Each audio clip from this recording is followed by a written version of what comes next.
I'm not here with Mason. I'm in my normal studio setup, which isn't really a studio. It's just my bedroom with some cool stuff set up so you can see it in the background.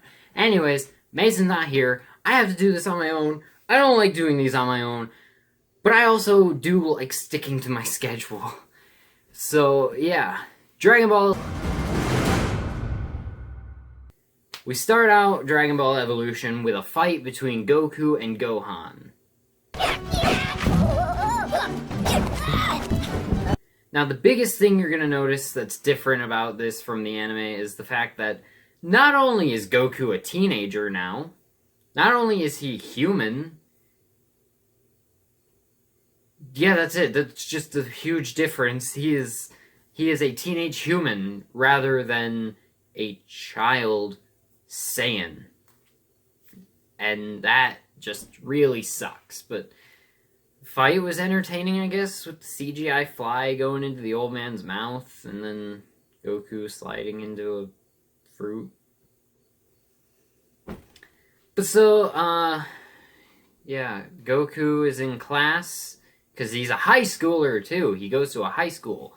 You know, it's totally like the anime, where he never met another human other than his grandfather until he met Bulma.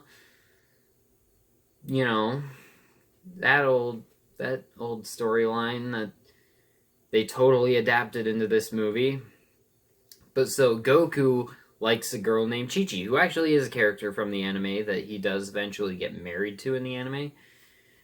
And he has this daydream about her in the middle of class. The sign of the apocalypse. In India, for example, the eclipse symbolizes Rahu, demon of darkness devouring the sun. The Chinese believe it is caused by a dragon.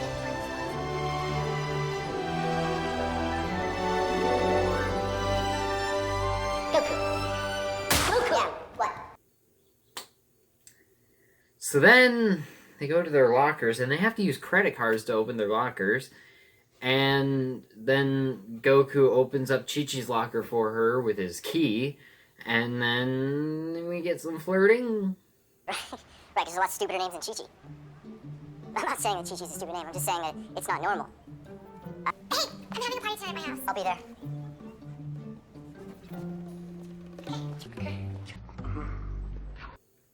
I say flirting, but it's more like awkward conversation. It's how I would flirt with a girl if I flirted with girls, but I don't. Because, besides the fact that I actually have a girlfriend, I'm also way too socially awkward to flirt. Like, I can't just be like, how you doing? It's a Friends reference if you didn't get it. Basically, though, this is probably how I would flirt if I flirted, but I don't flirt. So, yeah. Did I already do that? I'm doing that. I'm doing that now, if I didn't already. So then, Goku goes to Chi-Chi's party. He beats up the bullies. He feels a disturbance in the force, and then his grandpa Gohan is killed by Piccolo, who's looking for the Dragon Ball, because Gohan gave Goku the Dragon Ball for his 18th birthday.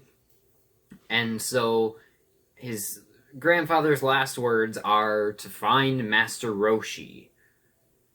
So Goku teams up with Bulma, who also had her Dragon Ball stolen. So they team up to go find Master Roshi together to get the Dragon Balls back. And then we meet Master Roshi, played by Chow Yun-Fat. I am Lieutenant Roshi, the principal! My grandfather is dead. He was murdered. Master Roshi's the best character. For God's sake, they made Master Roshi a character who is introduced quite a bit of a way into the movie and isn't even the main character and isn't even really in the movie that much. They made him the most entertaining character in the movie. He has the funniest moments. He has just the best character. He's great. Love Master Roshi. Did I don't know. Yeah, I did. So here is a compilation of Master Roshi's pervy moments, because in the anime he is a bit of a pervert, so... Bikini Quarterly? Does this collector's edition. Leave your hand there another second, and you'll lose it. Let's go. Sorry. They got one thing right. They got something right. But so... They go to where Master Roshi was trained. They train and prepare to fight Piccolo, and Goku learns how to do the Kamehameha Wave, which is like a famous move from the anime. And then they go to find Piccolo, who ends up getting all the Dragon Balls and steals all of them. And then they get there, and Goku finds out the shocking revelation. When the blood moon eclipses the sun, you will become Uzaru. Okay. Oh no! I don't think Goku's there anymore! He's Uzaru, who is the minion of Gozer. Oh, I mean Piccolo. Sorry. Does kind of feel like a bit of a Ghostbusters ripoff. One of the main characters turns into one of the bad guys, who is a minion of the main bad guy. And Ernie Hudson is in both movies. Yeah, this movie is a bit of a Ghostbusters ripoff, actually. But so, Goku decides to have faith in who he is as a person. And he is able to change back, and we get actually a kind of cool final battle.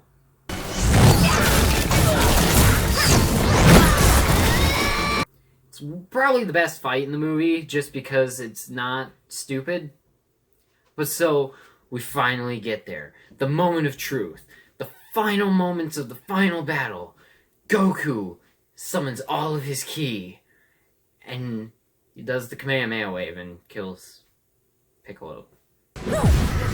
Human power has failed before. As it will. Again!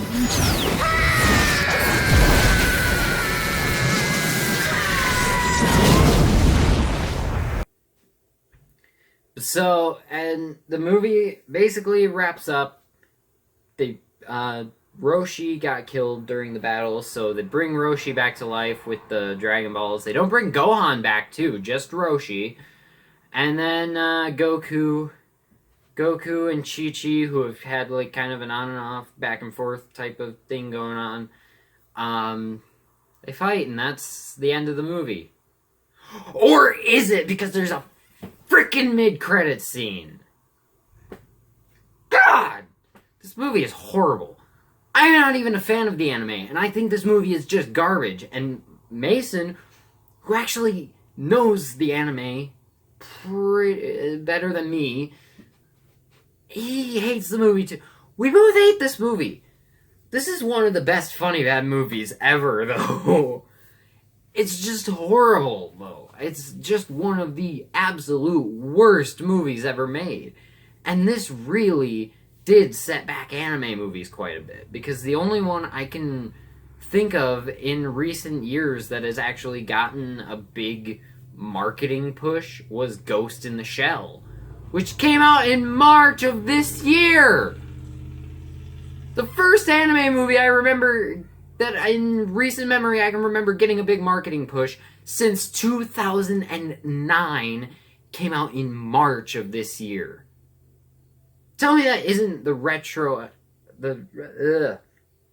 Tell me that isn't because of Dragon Ball Evolution being so horribly bad.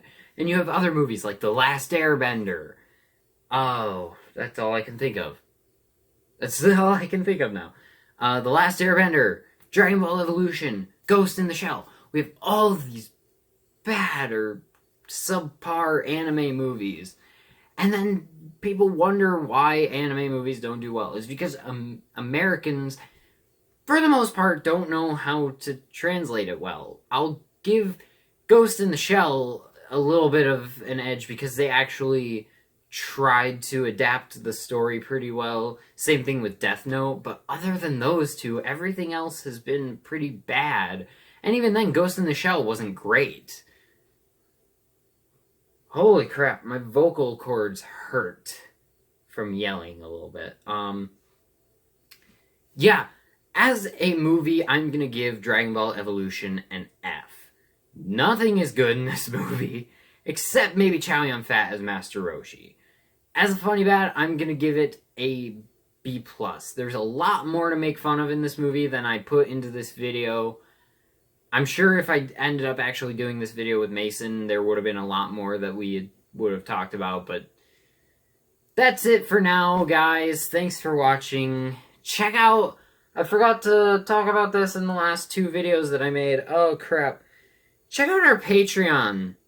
And if you want to, you can help us out on Patreon to get better equipment, because Mason has some pretty good equipment, but I'm still working off my cell phone and a little tripod with like these little ball joints. So help us out on Patreon. Check out our Spreadshirt store. We got some shirts on there and stuff. And yeah, thanks for watching, and I'll talk to you guys in the next video.